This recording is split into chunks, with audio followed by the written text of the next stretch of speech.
Welcome to our 7-night Western European cruise on the Disney Fantasy. I'm Dani. And I'm Chris. And this is your Disney pass to the ultimate Disney holiday at sea. So grab your mini ears, Your Roosevelt shirts, pack your sea legs, and let's set sail together. We're diving into everything you need to know, from the food, The fun, character meet and greets, pirate night, and yes, even the secret spots, hints and tips, and the real talk nobody wants you to know. So sit back, relax, and enjoy our latest adventure. In this, our first episode, come along and share our Embarkation Day experience. This is our second sailing. We first set sail on the Disney Dream 2 years ago, visiting Northern Europe. We learnt a lot of lessons from that first cruise, including being prepared that day one is the most stressful part of the trip. Getting on board and orientated with thousands of guests can be overwhelming. A good tip is to join a Facebook group for your cruise where fellow Disney cruisers share a lot of useful information. It's a really special moment when you are welcomed into the atrium by the Disney team. Be ready to give your family name for it to be announced.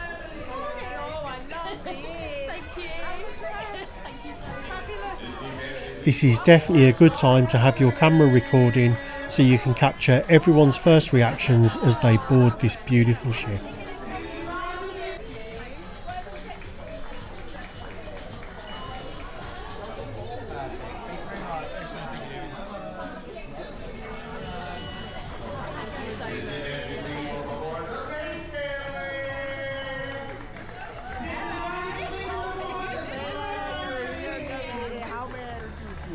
Chris and Dani. Disney fans, please welcome aboard Chris and Dani!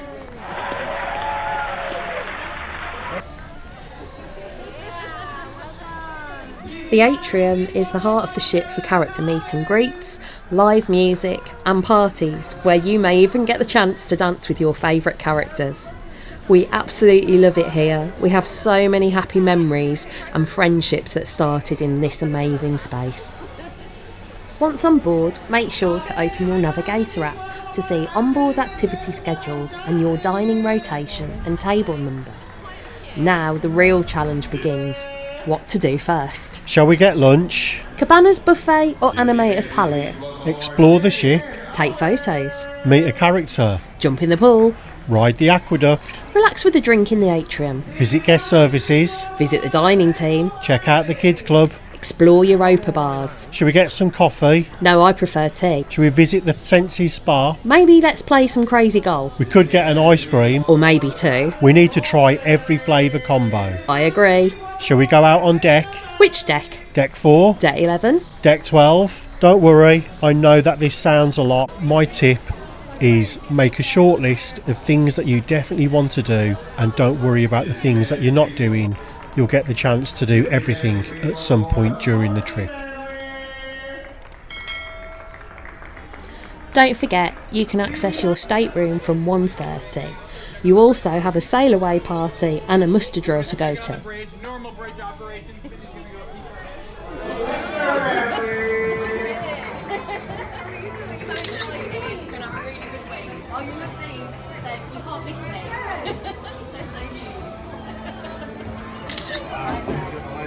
Alright, big smile! One more! Hey, nice and close, my friend. We had a little list ready to go. So the first thing that we did was went and met Goofy on the atrium balcony, and then we went to the restaurant that was hosting sit-down lunch, which is Animator's Palette. As you can see, Animator's Palette is a little walk from the atrium down the side of the ship. It's a really lovely restaurant. It's quite modern. There are lots and lots of artifacts and sketches to look at. Best of all, there's a load of screens and lighting, all of which can be changed depending on what the theme of the day or night is. So every time you visit Animator's Palette, it feels like a completely different restaurant. We had two great servers for lunch. We had Leanne and we had Brandon from the United Kingdom. They really took good care of us. There was a good choice of menu for the day, so we're going to insert that.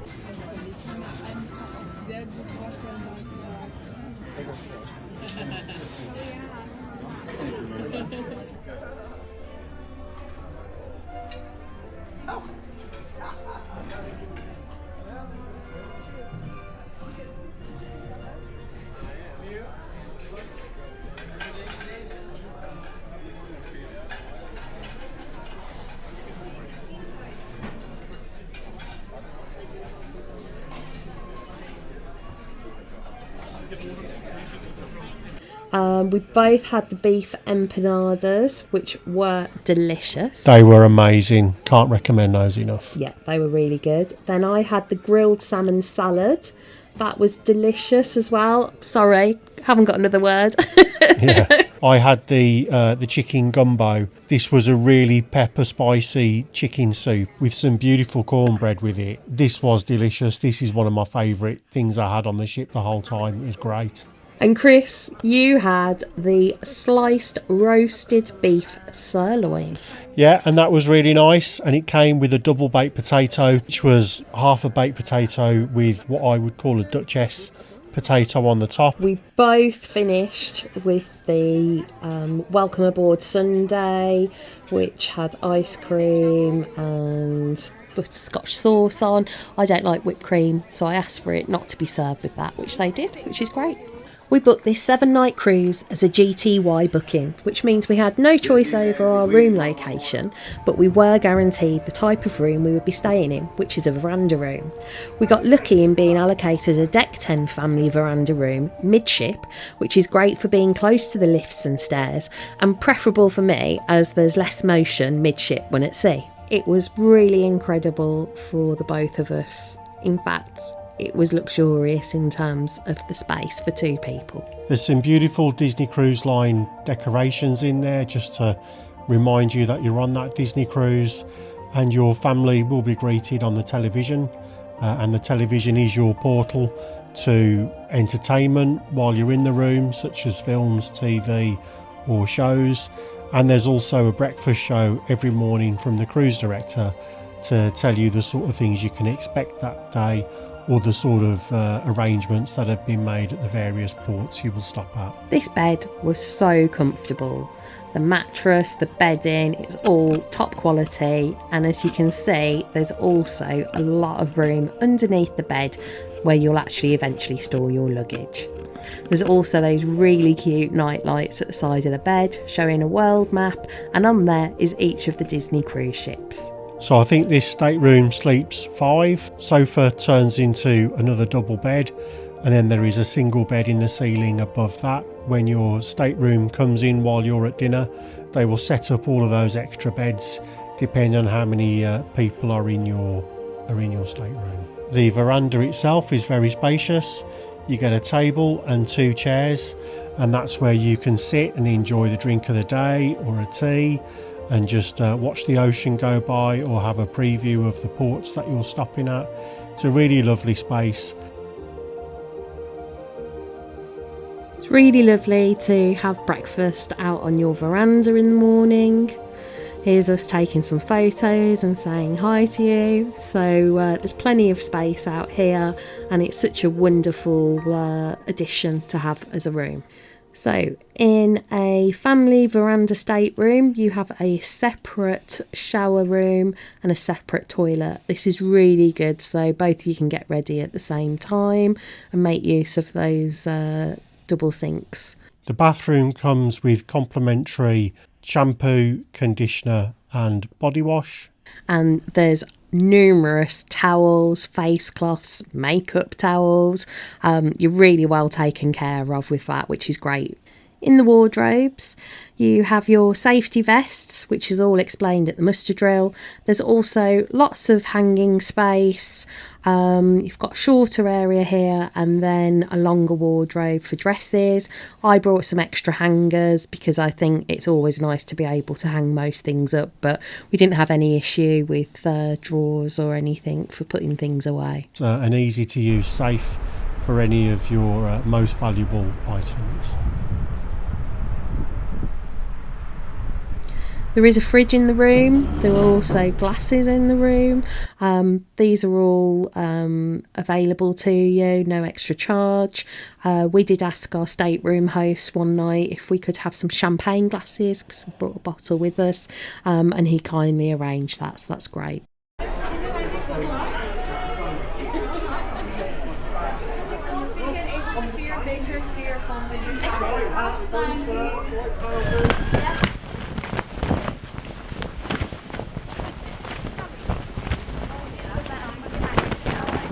Okay, so we had a little chill in the room after lunch. Chris kindly went up on deck and purchased the drink of the day. I had the Paradise Punch, alcoholic, which had a berry liqueur, some coconut rum, pineapple juice and grenadine. This was delicious. And we also got the collector's glass, so we were able to take that home. So that was lovely. And again, just sitting out, watching the world go by, getting ready to sail away. So there is a sail away party at around 5:30. We didn't go to that in our previous cruise, so we were pretty keen to do it this time. I went up to have a look at just how busy it was, and it was incredibly busy up there. It was kind of 5 or 6 deep before you could even see anything. So, you know, we opted not to do it that time. It wasn't worth us fighting a big crowd to try and get a spot or try and look through the back of someone's head. So, you know, I think it's probably an important mindset that if you can't enjoy something or you can't get it the way you want it, just go and do something else instead. There's no point getting frustrated or, you know, wishing you'd queued up an hour earlier to get your spot. You do what you want to do, and if it doesn't work out, it doesn't work out. There's plenty of other things to do and enjoy, so just go and do that instead. And so what we did do is we just had an explore of the ship.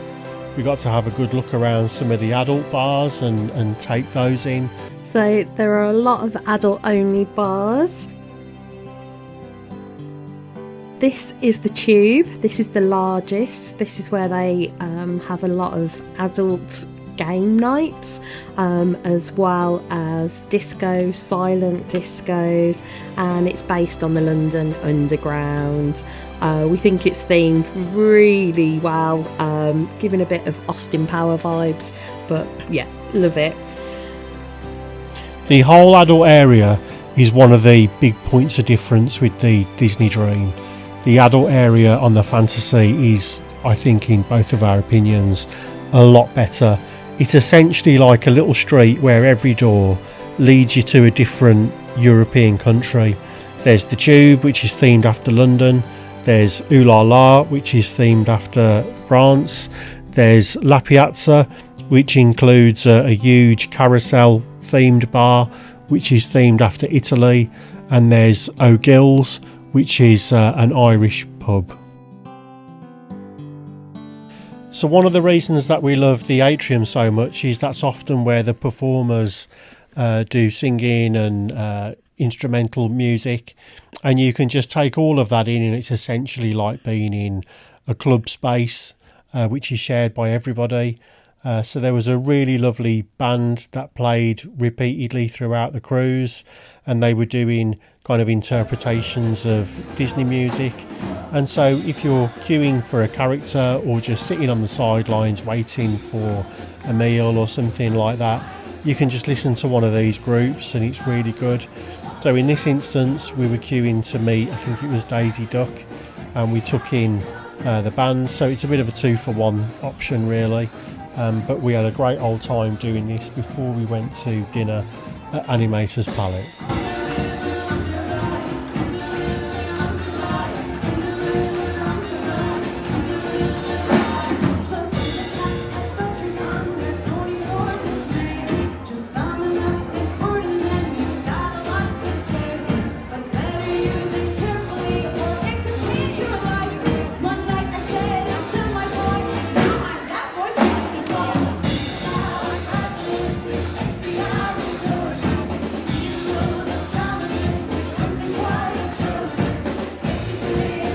So for dinner at Animator's Palette, we had the equivalent of a Turtle Talk at Epcot.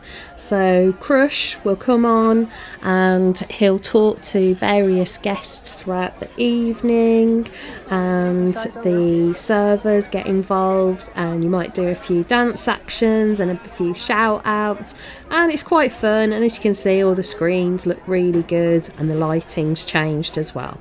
So Animator's Palette is one of our favourite rotational restaurants because of the design in the room. Yeah, we visited Animators 4 times this trip. We had lunch there, our sail away lunch, and we had 3 dinners, and each time it was different. So it is actually really sort of nice to go to a location that transforms every time you visit it.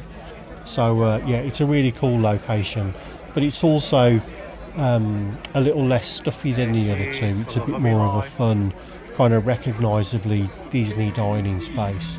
There's a lot of attention to detail. And another little top tip, as you're spreading your butter on your bread, you'll notice that your butter knife looks and is themed as a paintbrush. These knives are available in the store, so make sure if you enjoy your Animator's Palette dinner that you rush down to the store and get yourself an Animator's Palette butter knife. So my starter is one of the favourite, most renowned starters for any Disney cruiser. It was the black truffle pasta persiettes. I hope I've pronounced that correctly. Basically, pasta percies filled with truffle scented cheese and coated with a delicate champagne sauce. They were pretty good. I think they tasted a little better from memory the last time I had them, but they were enjoyable. And you had the penne pasta bolognese, and I think that's one of your favourites. Yeah, I didn't have a starter because I'd already had a meal in Animators, but I went with the penne pasta, and I really enjoyed that. That was a real sort of taste of home. So no, really good. I totally know where that is. I spent a lot of time surfing around Australia, dude. Where in Australia? Oh, from Queensland, dude. Not so much been there, dude. Do you have any tasty waves in Queensland? Alright, dude, well, no worries. I think we need to start a wave in this big human tank, dude. And I'm totally gonna start the wave.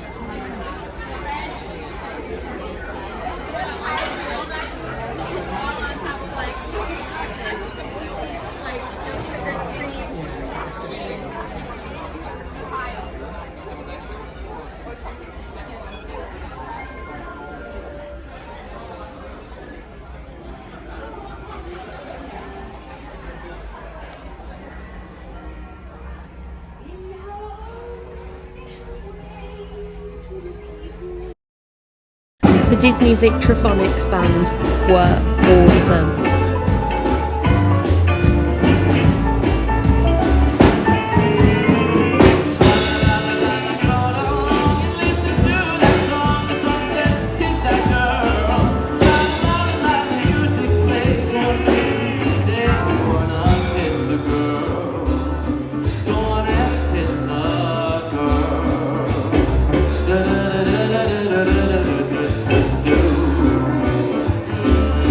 You wanna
So we promise that we might have a few surprises when you go back to your stateroom in the evening. And this is who was waiting for us. Very cute penguin and some lovely chocolates.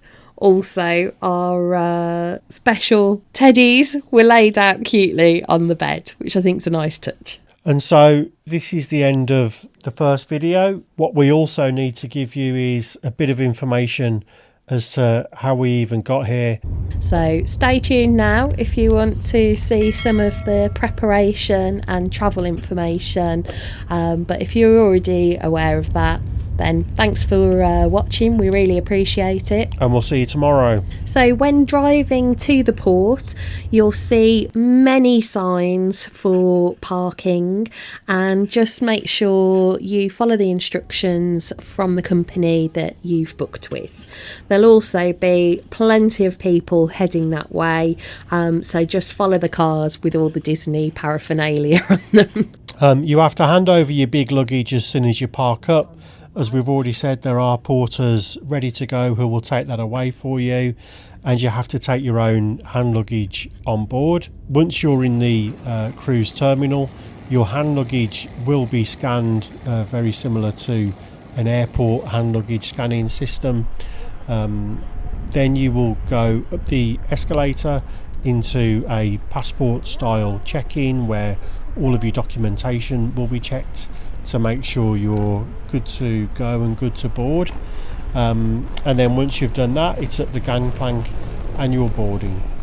Yeah, and I've got to say the process was really smooth, and all of the staff members there were really welcoming, really helpful. They made it a great start to the cruise. They were happy to see us, weren't they?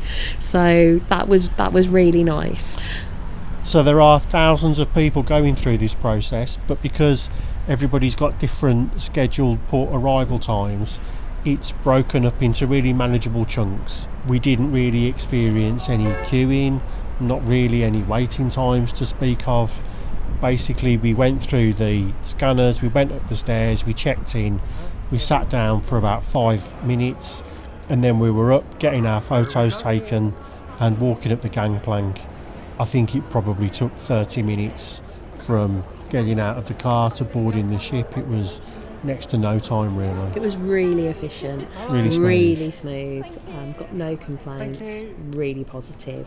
So in terms of your port arrival time, this is something that you get to choose at the time of check-in. It will be based on your Disney Castaway status.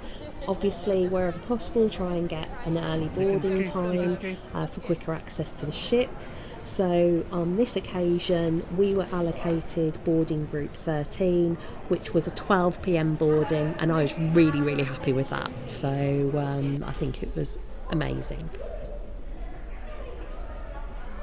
Thank you so much for listening and watching all the way to the end of this video. If you've got any questions about Disney Cruise Line that you want to ask us, we'll do our very best to answer. So just pop your questions in the comments below. And if you enjoyed this video, we'd really appreciate it if you would like and subscribe to our channel. Thank you so much for watching, and we'll see you next time. See you real soon.